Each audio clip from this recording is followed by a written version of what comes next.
हरे कृष्ण दोस्तों। चारों की पाठशाला में आप लोग का पुनः स्वागत है। आइए आज हम लोग इतिहास का एक नया टॉपिक चालू करते हैं। आद्य ऐतिहासिक काल। आद्य ऐतिहासिक काल। आद्य ऐतिहासिक काल दोस्तों, इसमें क्या क्या हुआ था पहले हम लोग देखेंगे दोस्तों। आद्य ऐतिहासिक मतलब होता क्या है। इसमें लोगों ने लिखना शुरू कर दिया था। लिखना शुरू कर दिया था। लिखना शुरू कर दिया था, परंतु पढ़ा नहीं जा सकता। परंतु पढ़ा नहीं जा सकता। जो लिखे उसे पढ़ नहीं सकते। जैसे डॉक्टर लिखते हैं दोस्तों, जैसे डॉक्टर लिखते हैं, कुछ भी लिख देते हैं, केवल मेडिकल वाला समझ पाता है। उसी प्रकार ये सब बस जो लिखे वही उसको पढ़ पाए। आज तक उससे कोई नहीं पढ़ पाया। ठीक है। इससे जुड़े हुए हम लोग वैज्ञानिकों का नाम देखते हैं। पहला है सी मेंशन। सी मेंशन मेंशन। दूसरा दोस्तों कनिंगम। कनिंगम।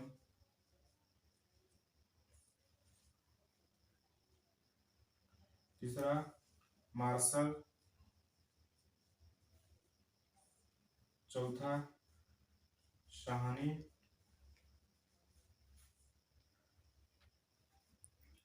अब देखते हैं कि एक वैज्ञानिक क्या क्या किए इससे जुड़े हुए। जैसे सीमेंसन ने क्या किया, कनिंगम ने क्या किया, मार्शल ने क्या किया, और उसके बाद साहनी ने क्या किया। ठीक है दोस्तों। मेंशन ने हमें जहां जानकारी दिया, क्या दिया, जानकारी दिया।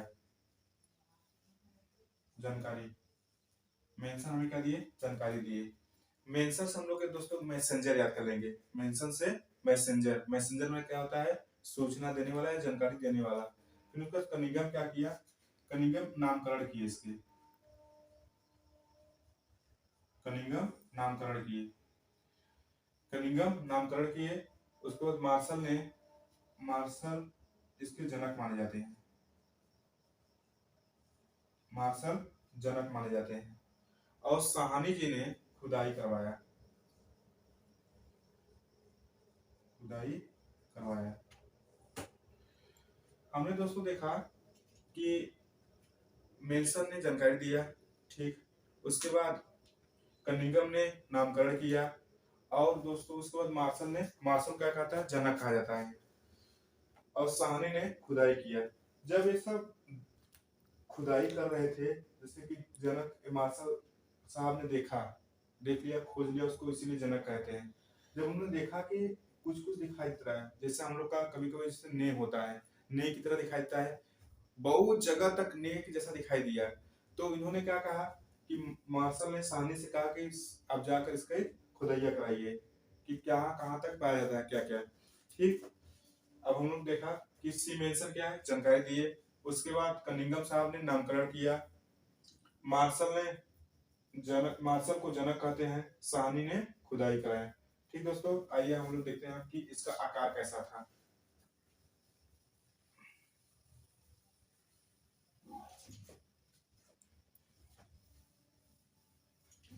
इसका आकार दोस्तों, अब देखते हैं इसके आगे कि यह किस नदी के किनारे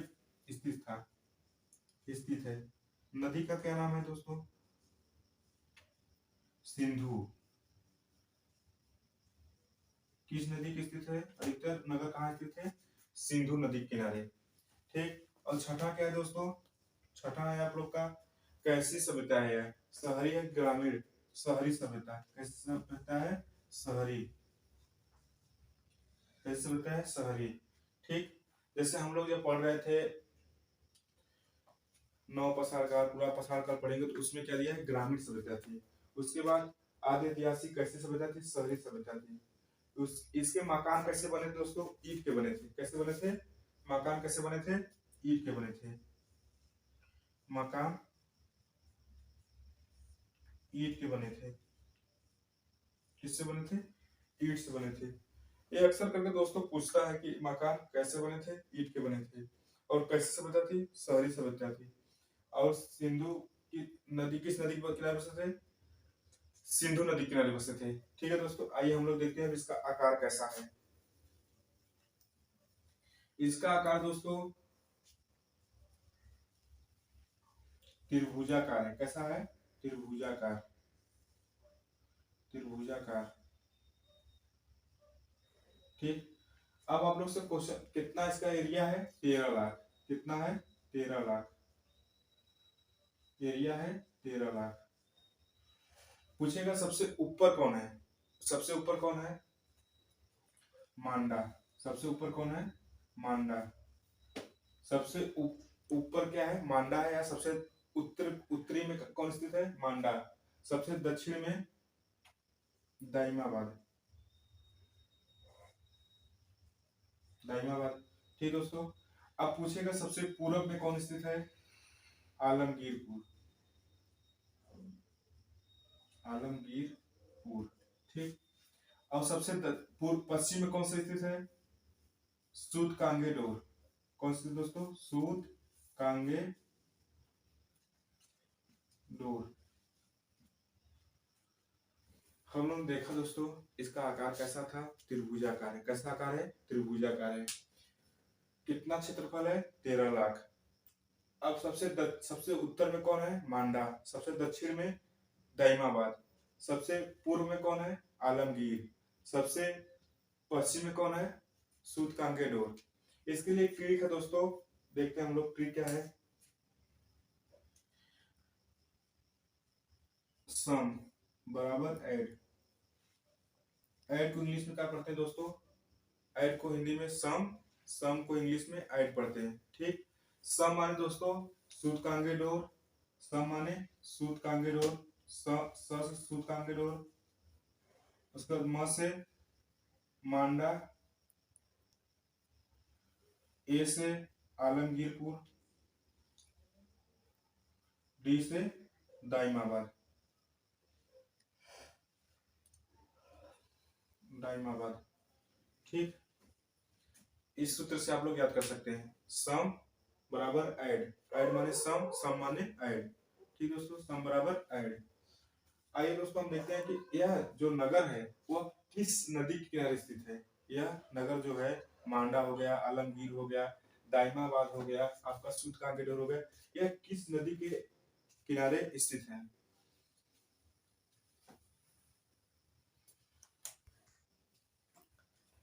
आओ दोस्तों अब हम देखते हैं कि यह जो नगर है, मांडा, आलमगीर, दाइमाबाद और सूत कांगे डोर, यह किस नदी के स्थित है? किस नदी के किनारे स्थित है? जैसे यहाँ से कौन सी नदी बहती है भाई? यहाँ से कौन सी नदी बहती है? जो भी हमारे नगर थे वो किसी न किसी नदी किनारे स्थित है। ठीक। उसके लिए क्या ट्रिक है दोस्तों? डच है पर भारत में नहीं है। डच है पर भारत में नहीं है। इससे क्या करेंगे हम लोग दोस्तों? डच, यह दास्क नदी किनारे। किस नदी किनारे दोस्तों? दास्क नदी किनारे। दास्क नदी किनारे। और च से चिनाब नदी किनारे। चिनाब नदी किनारे। ठीक। और आप लोग का है हिंडन नदी। आलमगीर कहाँ स्थित है दोस्तों? हिंडन नदी किनारे। हिंडन नदी किनारे। और पर दाइमाबाद परवर नदी किनारे। इसके लिए ट्रिक दोस्तों, नगर जो नगर है वो किस किस नदी किनारे स्थित है? मांडा चिनाब नदी के किनारे। मांडा चिनाब नदी किनारे। उसके बाद सूत गांगे डोर दास नदी किनारे। दाइमाबाद परवर नदी किनारे। उसके बाद आलमगीर हिंडा नदी किनारे। इसके लिए ट्रिक दोस्तों क्या है आप लोग का? डच है पर भारत में नहीं है। डच है पर भारत में नहीं है। अभी भी दोस्तों डच है दुनिया में, लेकिन वो भारत में नहीं है। पहले थे भारत में। ठीक। इसके लिए इतना हम लोग काट निकाल लेते हैं। यहाँ पे देखिए, सूत कांगे डोर के नीचे क्या है? डच। ड से दास नदी। म से मांडा, यहाँ पे च से चिनाब, ए से आलमगीर, ह से हिंडन, डी से दाइमाबाद, पर से परवर नदी दोस्तों। ठीक दोस्तों, अब लोग याद कर लेंगे, सम बराबर ऐड, डच है पर भारत में नहीं है। डच है पर भारत में नहीं है। ठीक है दोस्तों, आइए। थैंक यू दोस्तों। हरे कृष्णा।